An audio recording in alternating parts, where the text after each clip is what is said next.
Mereka berdua ternyata sudah sekitar 3 bulan menjalin cinta terlarang.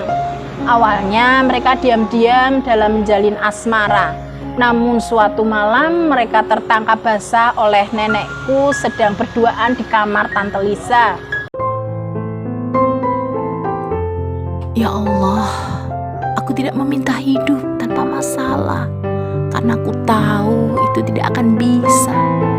Aku hanya meminta hati yang sabar, hidup yang sehat, dan iman yang istiqomah, agar aku bisa kuat dan tabah dalam menjalani kehidupan. Open Diary.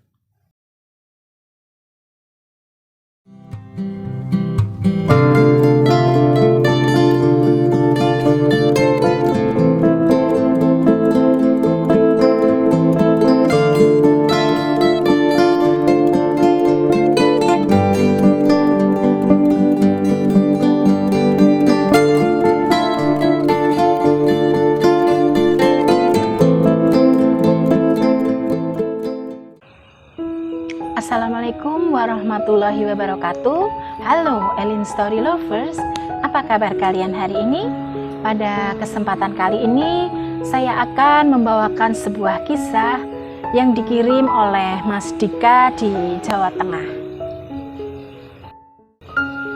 Diary, bisa dibilang kami berasal dari keluarga besar, dalam arti keluarga yang besar jumlahnya. Kakek nenekku dari pihak ibuku memiliki 11 anak, 4 laki-laki dan 7 perempuan.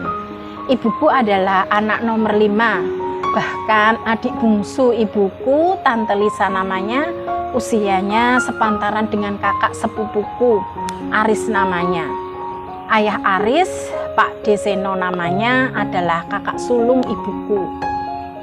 Diary, selain memiliki banyak anak, kakek nenekku juga memiliki banyak tanah, baik sawah maupun pekarangan. Hal itu terbukti setiap anaknya, baik laki-laki maupun perempuan, mendapatkan jatah rata-rata 300 meter persegi tanah pekarangan. Sedangkan untuk anak laki-laki mendapatkan tambahan sawah.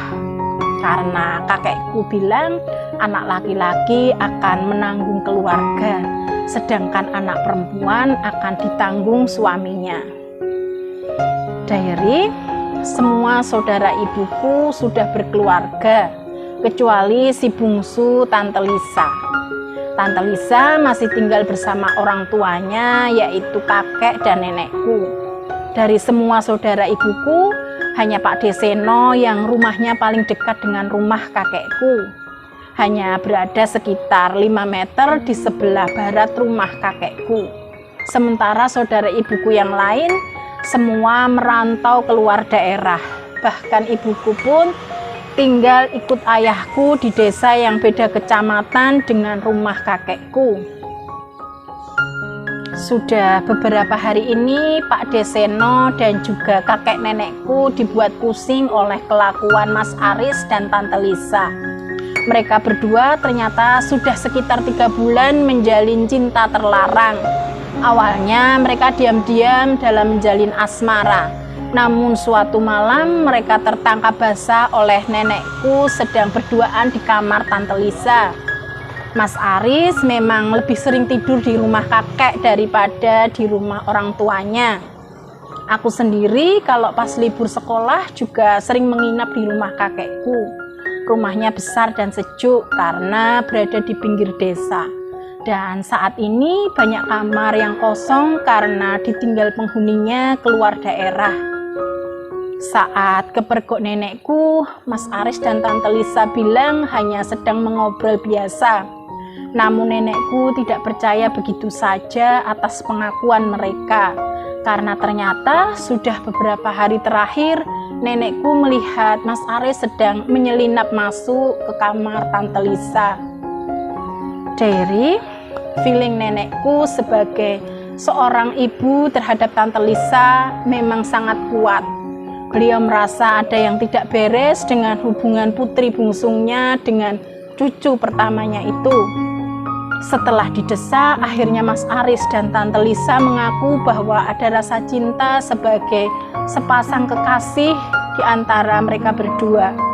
Namun mereka juga mengaku bahwa hubungan mereka masih dalam batas yang wajar, tidak sampai kebablasan.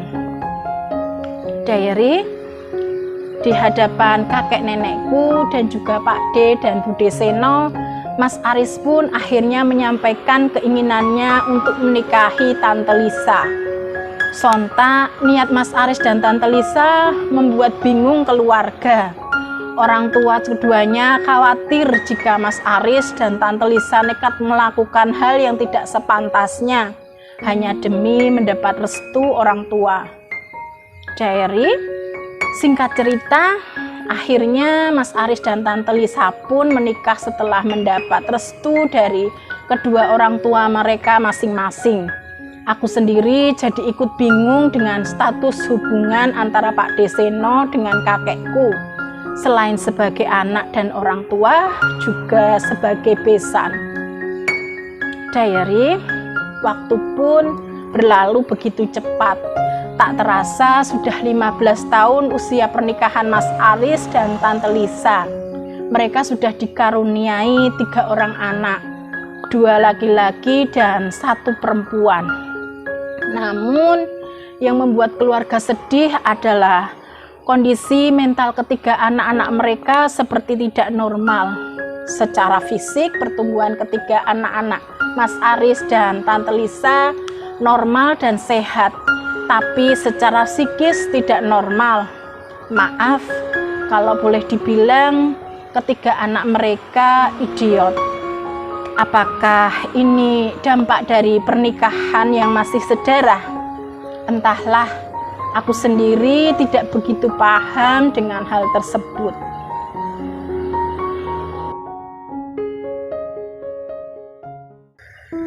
Demikian sebuah kisah yang dikirim oleh Mas Dika di Jawa Tengah. Terima kasih buat Mas Dika yang sudah berkenan membagikan kisahnya di Elin Story. Nah, buat kalian yang mempunyai kisah yang serupa dengan kisahnya Mas Dika atau mempunyai pengalaman hidup yang tidak bisa kalian lupakan sepanjang hidup kalian, silahkan kalian kirim di elins.story@gmail.com. Terima kasih. Wassalamualaikum warahmatullahi wabarakatuh.